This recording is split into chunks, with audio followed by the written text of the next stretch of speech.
Welcome to the channel. In today's video, I'll be explaining how Tom Brady and the New England Patriots might be heading back to next year's Super Bowl. That's coming up on Brandon's Sports Talk.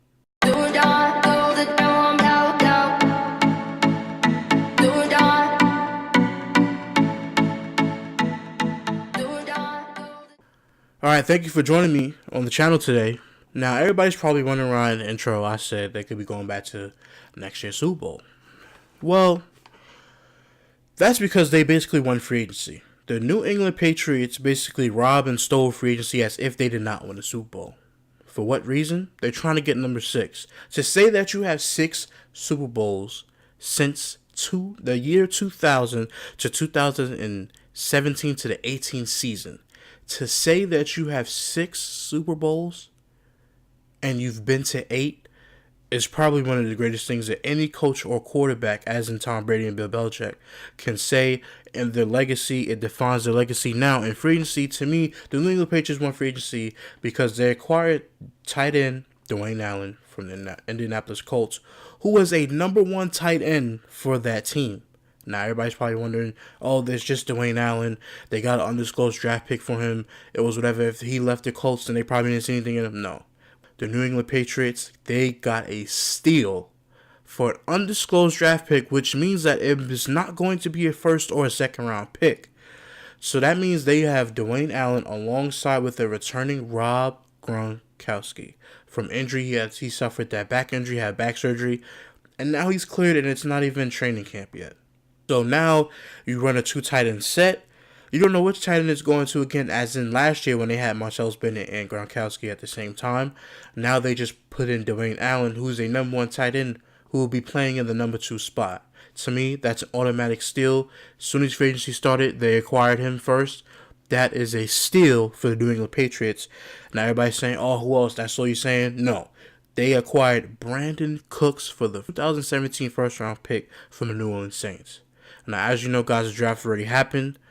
But, man, Brandon Cooks, who's probably one of the best deep threats in the game right now from the Saints. The Patriots took him. This is the best deep threat that the New England Patriots have since Randy Moss. Now, everybody can say, oh, he's not Randy Moss. You're making too much of a big deal. Just because he played good with Drew Brees doesn't mean he's going to. No. Stop, cut it out right now. He's a fabulous, great number 1 receiver that they could implement into the system. A lot of players who didn't have careers after New England played great in the system. So you have to give it up to New England that they went out and just gave up their first round pick. This is why I say that New England doesn't care about the draft. They want proven players in the NFL.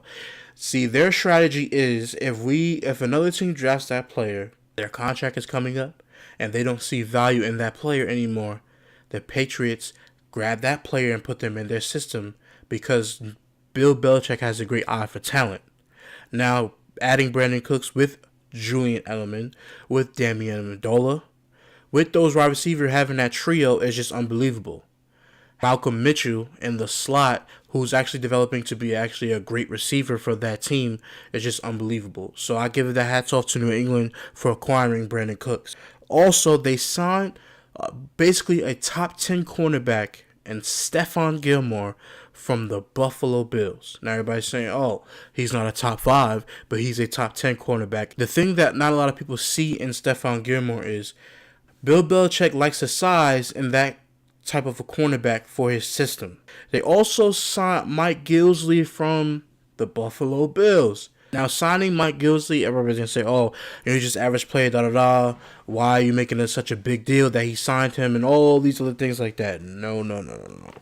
Mike Gillislee is probably at least a top 5, if I'm not mistaken, a top 10 running back with speed in the NFL, who backed up LaShawn McCoy last year and actually had a pretty decent season backing up a starter like LaShawn McCoy. They also re-signed Dante Hightower, their best middle linebacker, their best linebacker on that team.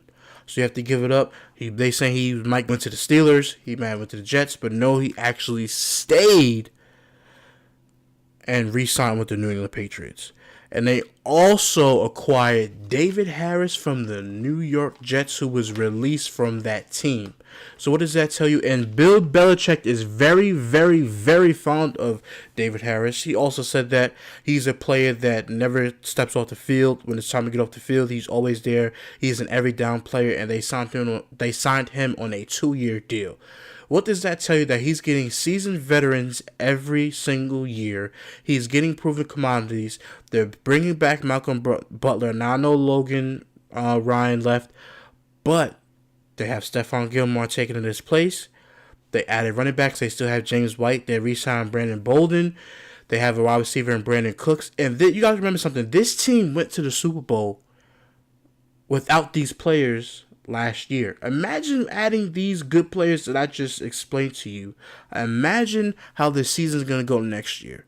The season, to me, for the New England Patriots are going to go so well because they've added a deep threat in Brandon Cooks that they didn't have. Stephon Gilmore, a big physical corner that can attack the ball and intercept and is also fast with that team. Malcolm Butler, who has emerged as a shutdown corner for that team. And also bringing back no other staff members left the team. They still have their offensive coordinator, their defensive coordinator. So just by having that team still together and adding different pieces. Now, everybody's saying, Chris Long left and Logan Ryan left. But they filled in those pieces as soon as free agency started. They filled in those pieces because they probably know these players were going to leave. Now, with that being said, that was just a little bit of how I think that the Patriots are going to go to next year's Super Bowl, because what they did in free agency was just unbelievable. Stephon Gilmore, adding him alone to that defense, with just having a good defense, period. But adding him, a top 10 corner in the league, can't do no wrong with that. So then this year, they didn't really need to go on a draft. Bill Belichick wanted to go get proven commodities that he saw. They also got Rex Burkhead from Cincinnati, a running back, who I think is actually pretty good, who could be a third down running back. They also got Coney Ealy from the Carolina Panthers, who I think is a great defensive end in a 4-3 system. Now, the Patriots run a 3-4 system, but just alone, I feel like adding him, if they put 4-man down, 3-man back, I think it's just going to be unbelievable. Coney Ealy played in the Super Bowl.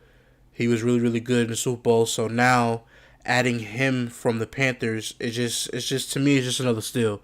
So that was basically my rundown, in my opinion, how I think that the New England Patriots possibly, they're going to go to next year's Super Bowl, and possibly they can win it. You never know. I know everybody's going to say it's any given Sunday, but this is the New England Patriots. This is I guess you could say, America's team. I know they call it about the Dallas Cowboys, but to me, the New England Patriots are America's team because they just win a lot.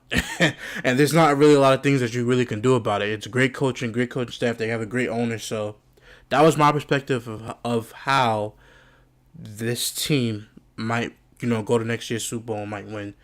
Thank you for joining me on the channel, guys. I really appreciate you guys watching the video. Make sure to hit a thumbs up, subscribe. Tell me what you guys want to know about different teams, breakdowns, my opinions on, ownership or GMs, or what teams need to do to, be better within the next couple years. Just from my opinions, no influence is my opinion, my channel. No corporate influences here. So, like I said, thank you guys for joining me, and I will see you next time right here on Brandon Sports Talk. Thank you.